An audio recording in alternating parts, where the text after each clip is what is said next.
जय हिंद। कैसे हैं आप? एक बार फिर आपके अपने चैनल गुरु गंगा में आपका हार्दिक स्वागत है। आज के वीडियो में हम लोग भारत में पाई जाने वाले विभिन्न प्रकार की मिट्टियों के बारे में सीखेंगे। कई बार प्रतियोगी परीक्षाओं में इससे संबंधित महत्वपूर्ण प्रश्न पूछे जाते हैं। यह जो वीडियो होगा यह UPPSC, BEO, TET, super TET, BTC और इसके अलावा भी बहुत सारी प्रदेश स्तर की परीक्षाएं, राष्ट्रीय स्तर की परीक्षाओं के लिए इम्पोर्टेंट होगा, है ना। तो आप इसको ध्यान से देखेंगे। इस पर थोड़ा परिश्रम ज़्यादा हुआ है, इसीलिए शायद पिछले 1-2 दिनों में हम लोग कोई वीडियो अपलोड नहीं कर पाए, थोड़ा नेटवर्क का भी प्रॉब्लम था। तो चलिए, इससे पहले कि वीडियो हम शुरू करें, जिन लोगों ने चैनल को सब्सक्राइब नहीं किया है वो चैनल को सब्सक्राइब करके बेल आइकन को प्रेस कर दें, ताकि प्रत्येक जो वीडियो है उसकी नोटिफिकेशन को समय पे मिलती रहे। और जिन्होंने हमारी पिछली इंपॉर्टेंट वीडियोज़ नहीं देखी हैं वे भी इस वीडियो के डिस्क्रिप्शन बॉक्स में जाकर दिए गए लिंक पर क्लिक करके पिछली वीडियोज़ देख सकते हैं। तो चलिए शुरू करते हैं आज की इंपॉर्टेंट कक्षा। मिट्टी को मृदा भी कहा जाता है। क्या कहा जाता है? मृदा कहा जाता है। इसे जो मिट्टी का अध्ययन होता है इसको हम मृदा विज्ञान के नाम से जानते हैं। किसके नाम से जानते हैं? मृदा विज्ञान के नाम से जानते हैं। यह लिखा जाता है मृदा विज्ञान, है ना। और अगर हम इसकी बात करें अंग्रेजी में इसे क्या कहा जाता है तो उसे भी आप जान लें, कई बार उससे लिखा हुआ मिल सकता है पेडोलॉजी, है ना। PEDOLOGY,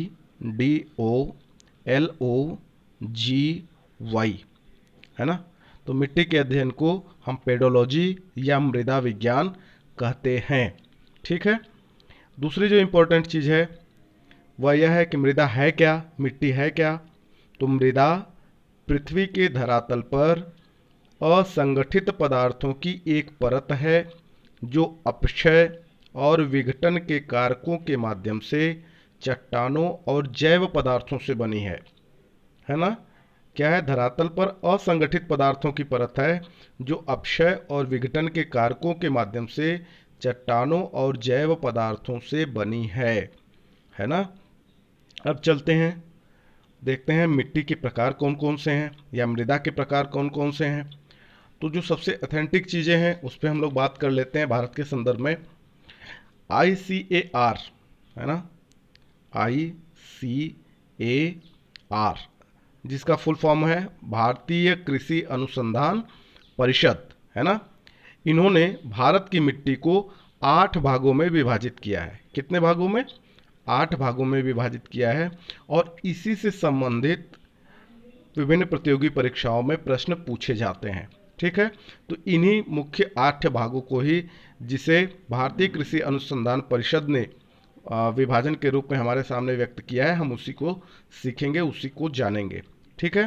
तो 4 इसमें सबसे ज़्यादा महत्वपूर्ण है, जिसे आप जलोढ़ मिट्टी कहते हैं, दूसरी काली मिट्टी है, तीसरी लाल मिट्टी है और चौथी जो मुख्य है वह लेटराइट मिट्टी है।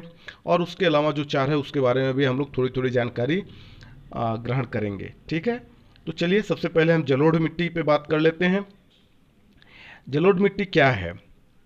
नदियों द्वारा पहाड़ी क्षेत्रों से लाकर मैदान में बिछाई गई जो मिट्टी होती है वह जलोढ़ मिट्टी कहलाती है। यानी जल ओढ़ कर जो मिट्टी आए, है ना। यानी पहाड़ी क्षेत्रों से जो बालू के रूप में, गाद के रूप में, है ना, इस तरीके से जो मिट्टी पहाड़ी क्षेत्रों से टूट टूट कर चली जाती है मैदानी क्षेत्रों की तरफ, तो मैदानी भागों में एक लेयर बिछा देती है, मिट्टी की एक परत बिछा देती है, जिसे आप जलोढ़ मिट्टी कहते हैं। जल ओढ़ मिट्टी जलोढ़ मिट्टी कहते हैं, है ना। इसे काप मिट्टी और कछारी मिट्टी भी कहा जाता है। आप बहुत ध्यान से देख लीजिए, कई बार पूछा जाता है काप मिट्टी किसे कहते हैं या कछारी मिट्टी किसे कहते हैं।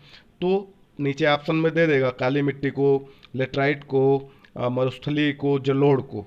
तो आप जानते रहिए कि जलोढ़ मिट्टी का नाम काप मिट्टी या कछारी मिट्टी भी है ना। यह भारत के लगभग 43% क्षेत्रफल पर पाई जाती है। यह भी आप जानिए कि सर्वाधिक, भारत का जो सर्वाधिक भूभाग है उस पर 43% क्षेत्रफल पर लगभग यह जलोढ़ मिट्टी पाई जाती है। यानी सबसे ज़्यादा क्षेत्रफल इसी मिट्टी का है। इसमें पोटास, फास्फोरिक एसिड, चूना और जैव पदार्थों की प्रचुरता पाई जाती है। इस मिट्टी में ह्यूमस, फास्फोरस और नाइट्रोजन की कमी होती है। आप इस बात को ध्यान में रखेंगे कि भारत के अंदर जो मिट्टी है उसमें ज़्यादातर ह्यूमस, फास्फोरस और नाइट्रोजन की कमी पाई जाती है। ह्यूमस क्या है? ह्यूमस ह्यूमस वनस्पतियों और जीवों के जो अवशेष होते हैं, जो मिट्टी में गिर जाते हैं और सड़ गल जाते हैं, है ना, जिसको आप जीवांश कहते हैं, वो क्या करते हैं, वो पोषक तत्व के रूप में परिवर्तित हो जाते हैं। ठीक है, और वह पौधों के लिए पोषक तत्व का कार्य करते हैं, ह्यूमस। तो वो ह्यूमस, फास्फोरस और नाइट्रोजन यहाँ की मिट्टी में देखा जाता है कि किसी भी प्रकार की मिट्टी हो, ज़्यादातर में इनकी कमी पाई जाती है ना। उस पर बात करेंगे आगे हम। यह मिट्टी जो होती है, जलोढ़ मिट्टी जो होती है, वो गंगा और सतलज के मैदानों से लेकर, है ना, उत्तर क्षेत्र की बात कर रहे हैं, गंगा और सतलज के मैदानों से लेकर ब्रह्मपुत्र के मैदान तक, और फिर महानदी कृष्णा, गोदावरी, कावेरी के डेल्टाई क्षेत्रों के साथ साथ गुजरात और पश्चिमी तटीय मैदानों में पाई जाती है ना। इसका मतलब क्या हुआ कि ये ज़्यादातर भागों में, भारत के ज़्यादातर धरातलीय क्षेत्रों में यह मिट्टी पाई जाती है ना। तो इसका क्षेत्र भी हमने बता दिया कहाँ कहाँ पाई जाती है। यह जो मिट्टी होती है, यह तिलहन, दलहन, आलू, मक्का, धान, गेहूं आदि के लिए उत्तम होती है ना। यह मिट्टी दो प्रकार की होती है।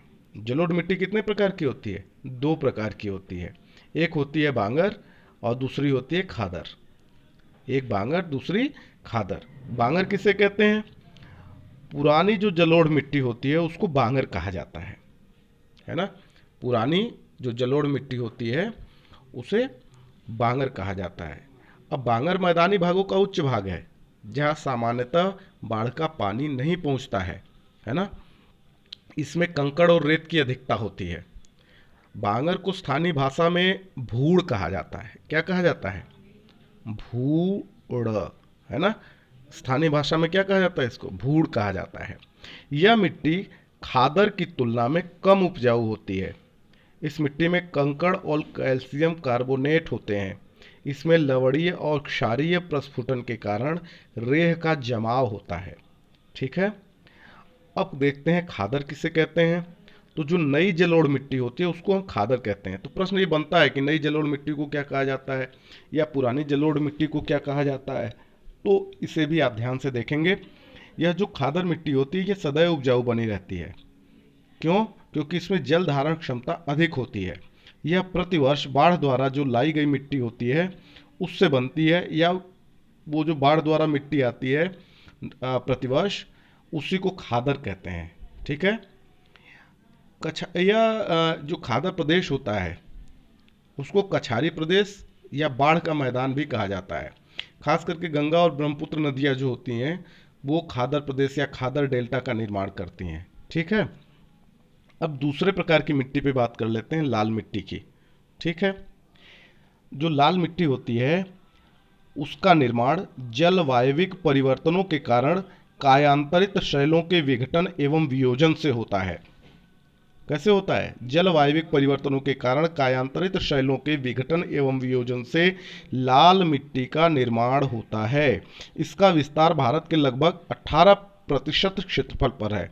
यानी जो दूसरे नंबर पर, सर्वाधिक भूभाग पर दूसरे नंबर के जो मिट्टी पाई जाती है वह है लाल मिट्टी, या लगभग 18% जो क्षेत्रफल है, भूभाग है भारत का, उस पर लाल मिट्टी ही है ना। इसका जो क्षेत्र है उसे जान लीजिए। यह मध्य प्रदेश के बुंदेलखंड और दक्षिणी उत्तर प्रदेश, यानी दक्षिणी उत्तर प्रदेश का जो निचला हिस्सा है मैप में, वहाँ से लेकर मध्य प्रदेश का जो बुंदेलखंड का एरिया है वह तमिलनाडु, कर्नाटक, आंध्र प्रदेश, तेलंगाना, छत्तीसगढ़, झारखंड, ओडिशा और पश्चिम बंगाल, इन क्षेत्रों में लाल मिट्टी पाई जाती है। ठीक है, लाल मिट्टी, इसका कलर लाल क्यों होता है? इससे पूछा जाता है कि लाल मिट्टी लाल क्यों होती है, इसका रंग लाल क्यों होता है। तो इसका जो इम्पोर्टेंट उत्तर है वह आप ध्यान से देख लें, नोट कर लेंगे इसको। फेरिक ऑक्साइड की वजह से, फेरिक ऑक्साइड की उपस्थिति के कारण ही इस मिट्टी का रंग क्या होता है? लाल होता है। ये प्रश्न कई बार पूछा जा चुका है, इसे आप ध्यान देख लीजिएगा ध्यान से। इस मिट्टी में सिलिका और आयरन की अधिकता होती है, और चूना, मैग्नीशियम, पोटास फास्फेट, नाइट्रोजन एवं ह्यूमस की कमी होती है। लाल मिट्टी में क्या होती है? चूना, मैग्नीशियम, पोटास, फास्फेट, नाइट्रोजन एवं ह्यूमस की कमी होती है, लेकिन इसमें सिलिका और आयरन की क्या होती है? अधिकता होती है। यह जो मिट्टी होती है ये प्रायः उर्वरताहीन होती है, बंजर भूमि के रूप में ये पाई जाती है और इसकी उर्वरता को बढ़ाने के लिए चूने का प्रयोग किया जाता है। ठीक है। निम्न स्थानों की जो लाल मिट्टी होती है ना, वहाँ पर आलू, मूंगफली, रागी, चावल, तंबाकू और सब्जियों की खेती होती है, तथा जो ऊंचे स्थान पर लाल मिट्टी होती है वह बाजरे की खेती के लिए ज़्यादा उत्तम होती है। लाल मिट्टी शुष्क कृषि के लिए उपयोगी होती है, यानी ज़्यादातर ऐसे क्षेत्रों में जहाँ पानी की कमी होती है तो वहाँ पर जो शुष्क कृषि के लिए नई नई तकनीकी जैसे स्प्रिंकल विधि से किया जाता है सिंचाई, है ना, यानी कम मात्रा, पानी की कम मात्रा में जो खेती की जाती है, तो वहाँ पर यह जो लाल मिट्टी होती है ज़्यादा उपयोगी हो जाती है शुष्क कृषि के लिए। तीसरा जो नंबर आता है वह है काली मिट्टी। इस मिट्टी को अगर हम उत्तर प्रदेश की बात करें तो उत्तर प्रदेश में इसको करेल मिट्टी कहा जाता है। ध्यान दीजिए, काली मिट्टी को क्या कहा जाता है? करेल मिट्टी कहा जाता है। और भी इसको एक नाम से जाना जाता है, क्या कहा जाता है? रेंगूर, आगे आएगा, है ना। इस मिट्टी का जो निर्माण है वह दक्कन ट्रैप के लावा चट्टानों के अपक्षय और अपर्दन से होता है। इस मिट्टी का निर्माण कैसे हुआ है? दक्कन ट्रैप के लावा चट्टानों के अपक्षय एवं अपर्दन से हुआ है। काली मिट्टी, इसका रंग काला क्यों है? तो यह भी पूछा जाता है, काली मिट्टी का रंग काला क्यों होता है? तो टिटेनी फेरस मैग्नेटाइट एवं ह्यूमस की उपस्थिति के कारण इसका रंग क्या होता है? काला होता है। बहुत इंपॉर्टेंट है, इससे प्रश्न पूछा गया है, कई बार पूछा गया है। इसमें तीव्र जल धारण की क्षमता पाई जाती है ना। यह जो जल इस पे पड़ता है वह ये सोख लेती है, तो यह जब भीग जाती है तो ठोस और चिपचिपी हो जाती है, जबकि सूखने पर क्या होती है? अंकुचित हो जाती है और दरार युक्त हो जाती है। आपने देखा होगा कि कुछ मिट्टी ऐसी है जिसमें दरारें पड़ जाती हैं सूखने के बाद, इसीलिए दरार जो पड़ती है सूखने के बाद, इसीलिए इसको क्या कहते हैं? स्वतः जुताई वाली मिट्टी भी कहा जाता है। काली मिट्टी को अब पूछा जाता है स्वतः जुताई वाली मिट्टी किसे कहा जाता है? तो काली मिट्टी को कहते हैं। करेल मिट्टी किसे कहा जाता है? काली मिट्टी को कहते हैं। रेंगुर मिट्टी किसे कहा जाता है? काली मिट्टी को कहते हैं। अब आगे और देखते हैं। यह जो भारत के लगभग 15% भूभाग पर यह मिट्टी पाई जाती है। इसका क्षेत्र क्या है वह जान लीजिए। इसका जो क्षेत्र है वह दक्कन का पठार, मालवा पठार, उत्तरी कर्नाटक, महाराष्ट्र, पश्चिमी मध्य प्रदेश, पूर्वी राजस्थान और गुजरात का क्षेत्र है। यहाँ पर काली मिट्टी पाई जाती है। इस मिट्टी में लोहा, पोटास, चूना, कैल्शियम, एल्यूमिनियम, मैग्नीशियम और कार्बोनेट की अधिकता होती है, जबकि नाइट्रोजन, फास्फोरस एवं ह्यूमस की कमी होती है काली मिट्टी के अंदर। ठीक है। इसे एक और नाम से जानते हैं काली मिट्टी को, इसे कपासी मिट्टी कहते हैं, क्योंकि ये कपास की खेती के लिए बहुत उपयोगी होती है, इसीलिए इसको कपासी मिट्टी भी कहा जाता है। इसे रेगुर मिट्टी भी कहा जाता है, इसे लावा मिट्टी भी कहा जाता है, इसे करेल मिट्टी भी कहा जाता है, इसे स्वतः जुताई वाली मिट्टी भी कहा जाता है ना। और इसे अंतर्राष्ट्रीय स्तर पर जो मिट्टी का विभाजन हुआ है उसके आधार पर इसको ट्रॉपिकल चेरनोजेम भी कहा जाता है, इसको ट्रॉपिकल ब्लैक अर्थ भी कहा जाता है। यानी बहुत सारे नाम हैं काली मिट्टी के, तो बहुत इंपॉर्टेंट है, आप इसको ध्यान से देखेंगे। लावा मिट्टी क्यों कहते हैं? लावा मिट्टी इसको क्यों कहते हैं? क्योंकि लावा से ही इसका निर्माण हुआ है ना, उसी के अपक्षय और अपर्दन से हुआ है। यह जो मिट्टी होती है ये कपास, चना, सोयाबीन, खट्टे फल, तिलहन, मोटे अनाजों आदि की खेती के लिए उत्तम होती है काली मिट्टी। इस बात को ध्यान से आप देखेंगे, बहुत इंपॉर्टेंट वीडियो है। एक बार, दो बार, तीन बार आप इसको जरूर देखें, आसानी से ये बात आपको समझ में आ जाएगा और इससे बहुत सारे प्रश्न बनते हैं। कपासी मिट्टी किसे कहते हैं? रेगुर मिट्टी किसे कहते हैं? लावा मिट्टी किसे कहते हैं? ऑप्शन दे देता है। काली मिट्टी को और किस नाम से जानते हैं? नीचे ये सारे ऑप्शन अलग अलग दे देता है। कपासी मिट्टी क्यों कहा जाता है ना। तो इस तरह से बहुत सारे प्रश्न इससे बनते हैं। किसकी अधिकता होती है इस मिट्टी में, कौन से तत्व की, किसकी कमी होती है, तो यह सब चीज़ें आप जानते रहेंगे तो आपके लिए परीक्षा के दृष्टिकोण से ज़्यादा अच्छा होगा। हम प्रयास कर रहे हैं कि आपको ज़्यादा से ज़्यादा चीज़ें उपलब्ध करा दें छोटे से ही वीडियो में। चौथा जो इम्पोर्टेंट है वह आप देख लें, लैटेराइट मिट्टी, है ना। अधिक वर्षा वाले क्षेत्रों में यह मिट्टी पाई जाती है। इसका निर्माण कैसे होता है? तो अधिक वर्षा यानी 200 सेंटीमीटर से अधिक वार्षिक वर्षा जहाँ पे होती है।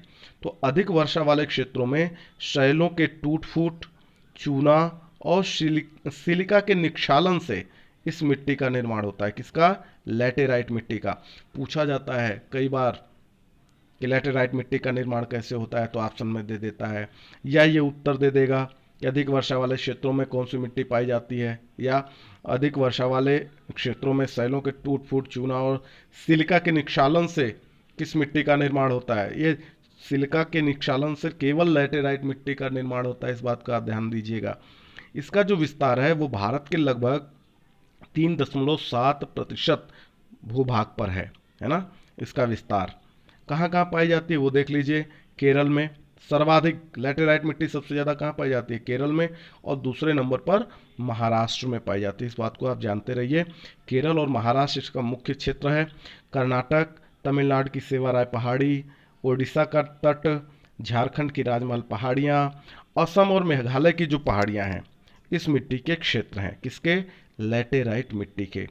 इस मिट्टी का जो प्रयोग होता है वो ईंटों के बनाने में होता है। आपको पता होगा यह मिट्टी खेती के लिए उतनी उपयोगी नहीं होती है, तो इसका जो प्रयोग होता है, चूँकि खुरदरी होती है ना, तो इस सूखने के बाद ये कड़ी हो जाती है, तो इसका जो प्रयोग किया जाता है वो मकान के निर्माण के ईंट बनाने में किया जाता है। तो पूछा जाता है ईंटों के निर्माण में किस मिट्टी का प्रयोग होता है, तो लैटेराइट मिट्टी का प्रयोग होता है। यह एक इम्पॉर्टेंट प्रश्न इससे बन सकता है और बनता है, इस बात को आप ध्यान में रखें। जैसे जैसे प्रश्न बन सकते हैं हम प्रयास करें आपको बताते चलें। इसमें आयरन और सिलिका की बहुलता होती है लैटेराइट मिट्टी के अंदर, लेकिन ह्यूमस, नाइट्रोजन, फास्फोरस और पोटास की कमी होती है। ठीक है। इसे गहरी लाल लैटेराइट, सफ़ेद लैटेराइट तथा भूमिगत जलवायवीय लैटेराइट के रूप में भी बांटा जाता है। लैटेराइट को अलग अलग छोटे छोटे भागों में भी बांट दिया जाता है। यह जो मिट्टी होती है यह इसमें कौन कौन सी खेती हो सकती है, तो इसमें चाय, इलायची, काजू, कहवा, मसाले आदि की खेती के लिए यह जो लैटेराइट मिट्टी होती है ये ज़्यादा उपयुक्त होती है। तो केरल की बात हम कर रहे हैं, केरल में सर्वाधिक लैटेराइट पाई जाती है, आपको पता भी है। जो मसालों का बगीचा कहा जाता है केरल को, है ना, तो उसी क्षेत्र में मसाले सबसे ज़्यादा पैदा होते हैं। तो मसाले के लिए यह जो मिट्टी है ज़्यादा उपयुक्त होती है। तो इससे संबंधित भी प्रश्न पूछा जाता है कि मसालों के उत्पादन के लिए कौन सी मिट्टी ज़्यादा उपयुक्त है ना। अब देख लेते हैं वनीय मिट्टी, पांचवा है। इसे पर्वतीय मिट्टी भी कहा जाता है। आप ध्यान से देख लीजिए, वनीय मिट्टी को क्या कहते हैं? पर्वतीय मिट्टी भी कहते हैं। यह हिमालयी क्षेत्रों में ज़्यादा पाई जाती है। हिमालय के आसपास के क्षेत्रों में यह जो मिट्टी है वह ज़्यादा पाई जाती है। यह मिट्टी पर्वतीय ढालों पर विकसित होती है, जिससे इसकी परत पतली होती है। आप देखेंगे जब पर्वतीय ढालों पर होगी मिट्टी तो मिट्टी रुकेगी नहीं, थोड़ी सी भी बारिश होगी तो बह जाया करेगी, है ना। तो इसकी परत बड़ी पतली होती है। और यह जो मिट्टी होती है आप ध्यान देंगे तो हिमालय का जो क्षेत्र है, जैसे जम्मू कश्मीर, हिमाचल प्रदेश, उत्तराखंड, है ना, सिक्किम और अरुणाचल प्रदेश, इसमें इसका विस्तार है। यहाँ पर पर्वतीय मिट्टी पाई जाती है इन क्षेत्रों में। इस मिट्टी में जीवांश की अधिकता होती है और उर्वरता की लेकिन कमी होती है। यह जो मिट्टी होती है यहाँ पर चाय, कहवा और मसाले, सेब, नाशपाती जैसे फल और बागवानी की फसलें, है ना, यह सारी चीज़ें इस मिट्टी में ज़्यादा उत्पादित हो सकती हैं। यह उनके लिए ज़्यादा उत्तम होती है। ठीक है ना। अगला जो इम्पोर्टेंट है वह देख लीजिए, लवणीय और क्षारीय मिट्टी। क्षारीय जो मिट्टी होती है वो जल निकासी के अभाव वाले क्षेत्रों में विकसित होती है, जहाँ जल निकासी का अभाव होता है।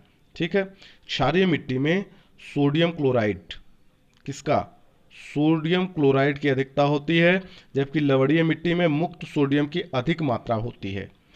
इस मिट्टी में उर्वरता का अभाव होता है।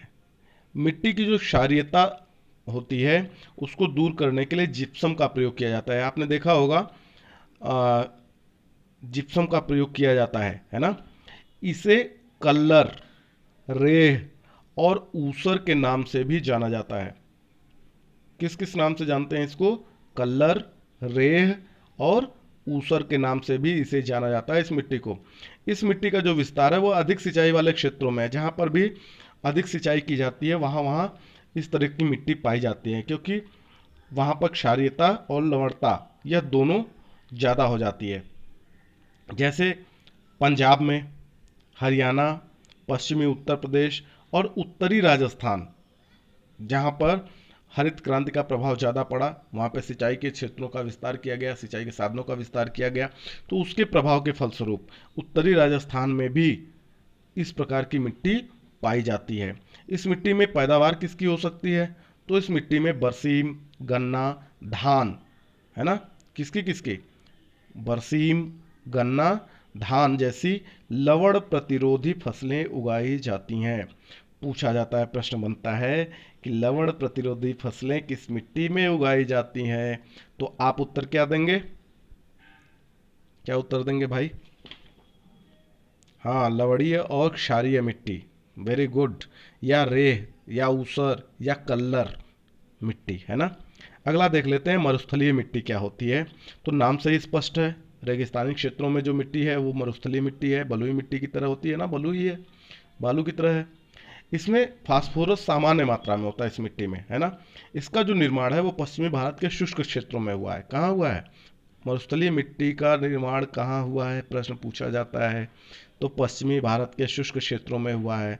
आप ऐसे भी मैप में देखेंगे तो जहाँ मरुस्थल है वहीं मरुस्थलीय मिट्टी है ना। यह जो मिट्टी होती है ये पूरे राजस्थान में पाई जाती है मरुस्थलीय मिट्टी, और कुछ मात्रा में गुजरात के कच्छ क्षेत्र में पाई जाती है, दक्षिणी पंजाब के क्षेत्र में पाई जाती है, और दक्षिणी हरियाणा का जो क्षेत्र है वहाँ पर भी यह मरुस्थलीय मिट्टी पाई जाती है। इसमें क्या होता है? इसमें नाइट्रोजन और ह्यूमस की कमी होती है। किसकी? नाइट्रोजन और ह्यूमस की कमी होती है। इस मिट्टी में क्या पैदा हो सकता है, किसकी पैदावार हो सकती है? तो ध्यान से देख लीजिए, इस मिट्टी में मुख्यतः सरसों और मोटे अनाज जैसे ज्वार बाजरा, है ना, इस तरीके के मोटे अनाजों की खेती की जाती है। अब जो अगला है वह है अंतिम, गीली एवं दलदली मिट्टी। पूछा जाता है इसके बारे में भी। गीली मिट्टी को पीट मिट्टी भी कहा जाता है। क्या कहा जाता है? पीट मिट्टी भी कहा जाता है। तो कई जगह हो सकता है लिखा रहे कि पीट एवं दलदली मिट्टी, तो आप कंफ्यूज नहीं होंगे, क्योंकि गीली मिट्टी को ही पीट मिट्टी कहा जाता है। इस मिट्टी का निर्माण अत्यधिक आर्द्रता वाली दशाओं में बड़ी मात्रा में कार्बनिक तत्वों के जमाव के कारण होता है। किसका? गीली मिट्टी या पीट मिट्टी का निर्माण अत्यधिक आर्द्रता वाली दशाओं में बड़ी मात्रा में कार्बनिक तत्वों के जमाव के कारण होता है, जबकि जो दलदली मिट्टी होती है उसका निर्माण जल जमाव वाले क्षेत्रों में निक्षेप की दशा में होता है। दलदली मिट्टी का निर्माण कैसे होता है? जल जमाव वाले क्षेत्रों में निक्षेप की दशा में होता है दलदली मिट्टी का निर्माण। जो गीली मिट्टी होती है उसमें घुलनशील लवणों की अधिकता होती है। किसकी? गीली मिट्टी में घुलनशील लवणों की अधिकता होती है, जबकि दलदली मिट्टी में लौह तत्व की अधिकता होती है। आयरन ज़्यादा होता है दलदली मिट्टी में, है ना। जो गीली मिट्टी होती है उसमें फास्फोरस और पोटास की कमी होती है। गीली मिट्टी में क्या होता है? फास्फोरस और पोटास की कमी होती है। लेकिन यह जो मिट्टी होती है वो धान की फसल के लिए उत्तम होती है। गीली मिट्टी जो होती है वहाँ धान की फसल ज़्यादा पैदा होती है, लेकिन जो दलदली मिट्टी होती है वो खेती के कार्यों के लिए उपयुक्त नहीं होती। केरल और तमिलनाडु के जो अधिक वर्षा वाले क्षेत्र हैं वहाँ गीली मिट्टी पाई जाती है। कहाँ? केरल और तमिलनाडु के अधिक वर्षा वाले क्षेत्रों में गीली मिट्टी पाई जाती है, जबकि जो सुंदरवन का तट है, सुंदरवन का डेल्टा है ना, वहाँ से लेकर उड़ीसा का जो तट है वहाँ तक का जो क्षेत्र है वहाँ दलदली मिट्टी पाई जाती है। क्लियर हुआ? केरल और तमिलनाडु के अधिक वर्षा वाले क्षेत्रों में गीली मिट्टी, और सुंदरवन डेल्टा से लेके सुंदरवन तट से लेके उड़ीसा के तट तक दलदली मिट्टी पाई जाती है। तो ये बड़ा इंपॉर्टेंट वीडियो है। यदि यह वीडियो आपको पसंद आता है तो इसको लाइक करना ना भूलें, अपने मित्रों में शेयर करना ना भूलें, और अगर अभी तक आप चैनल को सब्सक्राइब नहीं कर पाए हैं तो आप चैनल को सब्सक्राइब करके बेल आइकन को प्रेस करना भी नहीं भूलें। और फिर मिलते हैं अगली वीडियो में कुछ नई इंपॉर्टेंट जानकारी के साथ। तब तक के लिए एक बार फिर से आप सभी लोगों को जय हिंद।